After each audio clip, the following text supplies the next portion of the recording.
Hola, hoy vamos a meternos de lleno en el proceso de investigación académica. Sí, esa tarea que a veces parece una montaña. Bueno, vamos a ver cómo convertirla en un camino claro y sobre todo manejable. Vamos a ir paso a paso. Es que esa es la sensación, ¿no? Uno se enfrenta a la página en blanco y puede ser súper intimidante, pero en realidad es un lienzo de posibilidades. La clave está en tener un plan, una estructura que nos guíe desde la primera idea hasta la última palabra. Y bueno, este es nuestro mapa. Vamos a recorrerlo en 5 etapas bien claras. Primero, cómo encontrar la materia prima. Luego, cómo procesarla. Después, algo clave, cómo citar correctamente. Cuarto, cómo armar todo ese rompecabezas. Y finalmente, cómo pulir el resultado para que brille. ¿Listos? Arranquemos. Todo, absolutamente todo, comienza aquí, en la búsqueda de información. Es que no se puede construir nada sin los ladrillos adecuados, y en la investigación, nuestros ladrillos son los datos y las fuentes. Una de las herramientas más potentes para esto es la encuesta. Ojo, no se trata solo de hacer preguntas al aire. Es una técnica especializada para medir la opinión de un grupo específico. Y un consejo clave aquí, la calidad de los datos depende de la calidad de las preguntas. El error más común es hacer preguntas que ya sugieren una respuesta. Hay que ser lo más neutral posible. Y si la encuesta es el auto, el cuestionario es el motor. Este es el instrumento que usamos para recolectar esa información de manera sistemática, ordenada. Está diseñado para ser eficiente y darnos los datos que necesitamos en poco tiempo. Ahora, esto es interesante porque no todos los cuestionarios son iguales. La elección es totalmente estratégica. Si se está explorando un tema y se necesitan respuestas con detalles, subjetivas, se usa un cuestionario abierto. Pero, si lo que se busca es información fácil de contar, de analizar, como un sí o un no, pues el cuestionario cerrado es la mejor opción, sin duda. Ok, ya tenemos toda la información. Ahora viene el siguiente desafío, procesarla.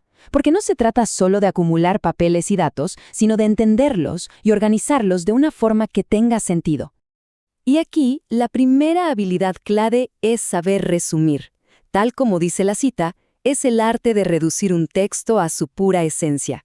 No se trata de dar una opinión, sino de exponer objetivamente las ideas principales del autor. Y aquí una regla de oro. Un buen resumen, en general, no debería pasarse del 25% del texto original. Este límite nos obliga a ser súper selectivos y enfocarnos únicamente en lo crucial, en el corazón del argumento. Este es el proceso, paso a paso. Primero, objetividad. Es fundamental. Segundo, leer hasta comprender a fondo. Luego, algo práctico. Subrayar las ideas clave.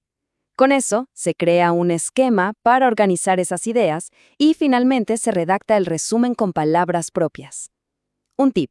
Un buen resumen no es una lista de hechos. El objetivo es capturar el argumento del autor. Hay que preguntarse, ¿qué está tratando de demostrar el autor aquí? Eso cambia todo. Y esto muestra perfectamente el poder de un esquema. Ya sea con cajas y flechas o una simple lista numerada, un esquema permite ver la jerarquía de las ideas, ayuda a captar la estructura lógica del texto de un solo vistazo. Es una herramienta visual increíblemente útil antes de ponerse a escribir. Pasemos ahora a un pilar de la integridad académica. La investigación se construye sobre el trabajo de otros, así que dar el crédito adecuado no es una formalidad, es una obligación ética. Las fichas bibliográficas son el sistema clásico para organizar las fuentes. Pueden ser tarjetas físicas o digitales, no importa. Lo importante es que ahí se registran todos los datos de un libro o un artículo. Son esenciales para tener un control ordenado de todo lo que se ha consultado. Y este es el desglose. Cada ficha debe tener estos elementos clave, desde el autor y el título hasta el editorial y el año. ¿Un error común? Dejar esto para el final. El mejor consejo es ser súper meticuloso desde el principio.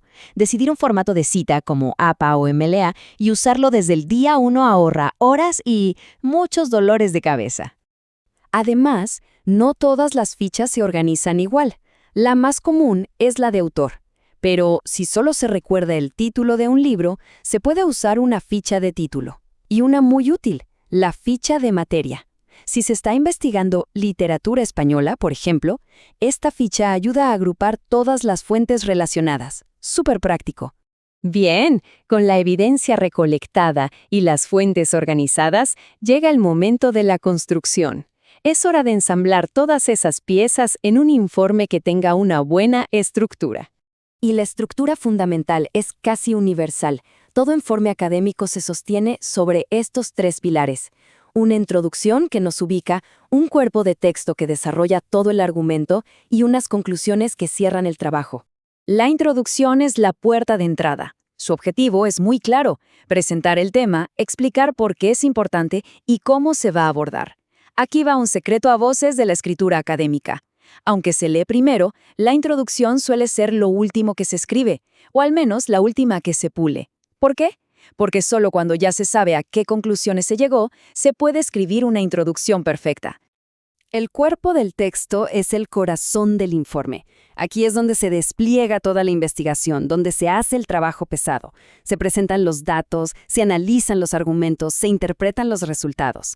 Es la sección más larga y detallada, donde se demuestra todo el trabajo.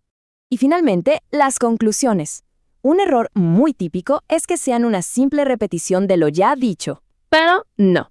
Aquí se responde directamente a las preguntas que se plantearon en la introducción. Es el cierre lógico del informe, donde se presentan los hallazgos finales y a veces se sugieren nuevas preguntas para el futuro. Llegamos al último paso, pero no por eso el menos importante. Un gran trabajo de investigación puede perder todo su impacto si no se comunica con claridad. Así que ahora toca el pulido final. El primer concepto clave es la coherencia semántica. Pensemos en esto como el esqueleto lógico del escrito. Significa que el texto debe tener sentido como un todo. Cada párrafo debe conectarse lógicamente con el anterior y el siguiente, que haya un hilo conductor claro. Y si la coherencia es el esqueleto, la cohesión es el pegamento que une los huesos. Son esas herramientas gramaticales, como los conectores tipo sin embargo, por lo tanto, que unen las frases y hacen que el texto fluya sin problemas. Una forma infalible de comprobar la cohesión es leer el texto en voz alta. El oído detecta al toque las frases raras o las transiciones bruscas que los ojos a veces pasan por alto. Y así terminamos nuestro recorrido. Un mapa completo, desde buscar la evidencia hasta la escritura final. La investigación académica no es solo un ejercicio técnico, es la oportunidad de explorar una idea a fondo y presentarla al mundo.